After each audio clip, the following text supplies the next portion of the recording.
Today I'm going to show you how to make a simple steak dinner with oven fries and asparagus. So we're going to start off with the potatoes because these are the longest part of the whole thing, which is saying a lot since this dinner is overall pretty easy to put together. I have 6 small russet potatoes here, which are sometimes called baking potatoes at the store. You can use any potato, but these have a fluffier texture which is nicer in a fry. These are already washed and ready to go. You don't have to peel them, but if you buy the cheap bag of potatoes like I did, they sometimes have some nasty bits on them, so you'll just want to use a peeler to remove those. Once you've peeled off any of those gross bits, you're going to cut your potato into fries and try to keep the pieces about the same size and thickness. Next, I'm going to add about 1.5 tablespoons of cornstarch. This helps the potatoes get a lot crispier in the oven and have a nice texture. So once your fries are coated in that cornstarch, you're also going to want to add salt and a bit of paprika. I'd say about 1 to 2 teaspoons of each. It always feels like a lot of salt, but it turns out that potatoes are mostly good because of the oil and salt on them, and without it they're pretty bland. So you're going to mix that all up and then add a good glug of olive oil. I actually put way more than usual this time, and to be honest I would recommend it made them nice and crispy, so maybe 2 to 3 tablespoons. Once those are ready, you're going to put them on parchment lined baking sheets. I can't recommend the parchment enough unless you enjoy scraping potato off of baking sheets in your spare time. Once you have the fries on the parchment lined baking sheets, you're going to pop them in the oven. You're going to want to have it preheated to 425 degrees and you're going to bake them for 10 minutes before flipping them.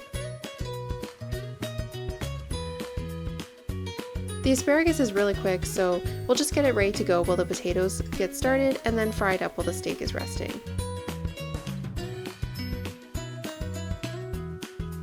I have a bunch of asparagus here that I've washed and I'm just going to cut off the ends, and that'll be pretty much it for prep. Once I've cut the ends off, I'm going to melt some butter in a pan and fry up the asparagus. I like using cast iron as you get some nicer browning, but you can use whatever kind of pan you want. I did end up throwing a lid on the asparagus just because I was getting impatient. I wanted it to heat up a bit faster. Once the pan's hot, stir that thing around. Basically you want the asparagus to soften up a bit but not too much. Once it's getting to be a really vibrant green and soften a bit, you're going to add a little garlic and saute it a minute or so. I'm using jarred garlic because I was short on time, but fresh would be even better. And then we're going to finish with a good bit of salt and pepper and a splash of balsamic. Lemon juice might be even better, but this is what I had on hand.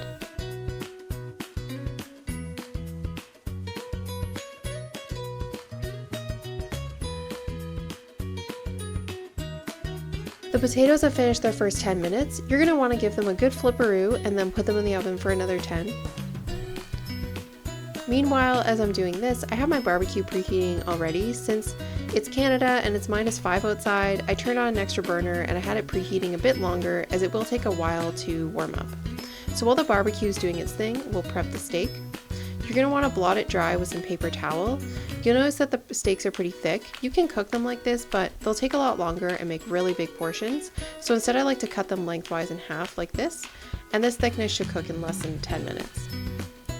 So once you have those all cut up, you're going to want to season with salt. You're going to need more salt than you think, but you can always add more later. I have kind of a weird way of doing this. I like to mush the salt in with a spoon so that it really adheres to the steak, and then I use that spoon to flip it. I don't like touching it with my hands and having to wash them before I use the salt shaker for the other side, so this helps skip a step.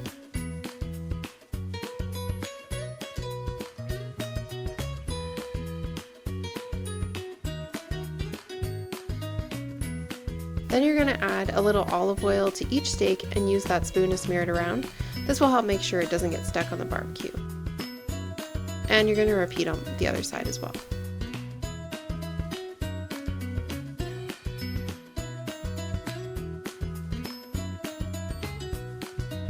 We'll pop those steaks on the grill real quick and get them going. You can leave them for about 3 minutes on the first side.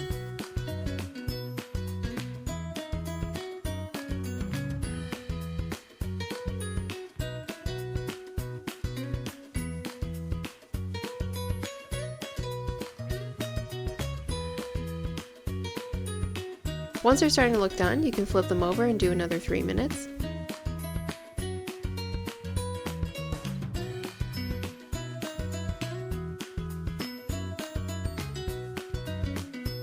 And that's all it takes to make your steak, asparagus, and fries.